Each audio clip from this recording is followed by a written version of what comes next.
اگر اس کو ترکیبی لحاظ سے دیکھا جائے، ہدن یا مبتدا ہے اور پھر اس کی جو خبر ہے وہ فی، یہ مصدری معنی میں، یہ یاد رکھیں۔ اب اس کے معنی یہ ہوں گے کہ قرآن پاک میں پرہیزگاروں کو ہدایت ہے، یہ معنی بنیں گے، یا پھر یہ ایک علیحدہ جملہ ہے۔ ایک بات یہاں پہ یاد رکھیں، لیکن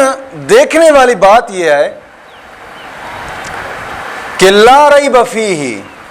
اس میں کوئی شک نہیں ہے، یہ اس کا معنی کہ لا ریب فیہ، اس میں کوئی شک نہیں۔ لیکن اس چیز میں شیعہ حضرات کا رد بلیغ ہے، جو شک کرتے ہیں۔ قرآن کہتا ہے کہ اس میں کوئی شک نہیں ہے، کیونکہ قرآن کریم شک سے اس وقت محفوظ رہ سکتا ہے کہ جب اس کے لانے والے حضرت جبریل اور جناب علی لینے والے محمد عربی صلی اللہ تعالی علیہ وسلم اور اس کو پھیلانے والے تمام صحابہ کرام کی جماعت، یہ جناب علی سب خیانت وغیرہ سے محفوظ ہوں، تب یہ شک سے محفوظ رہ سکتا ہے۔ اگر اس کا لانے والے جبریل، لینے والے محمد عربی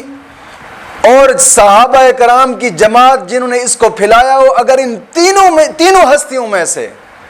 کسی ایک ہستی میں کے اوپر جناب علی شک ہے کہ اور بولتے ہیں کہ جناب علی یہ جناب علی خیانت کرتے ہیں، تو پھر قرآن کریم شک سے محفوظ نہیں رہ سکتا۔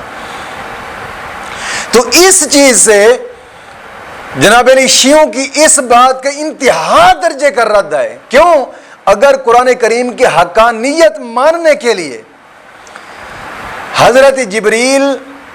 اور نبی کریم صلی اللہ تعالی علیہ وسلم کو سچا جاننا ضروری ہے، تو اسی طرح صحابہ کرام کی جماعت کو بھی سچا ماننا ضروری ہے، وہ بھی خیانت سے پاک ہے، خیانت نہیں کریں گے اس قرآن کریم میں۔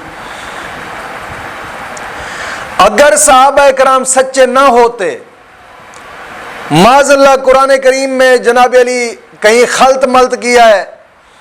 یا یہ تردد ہوگا،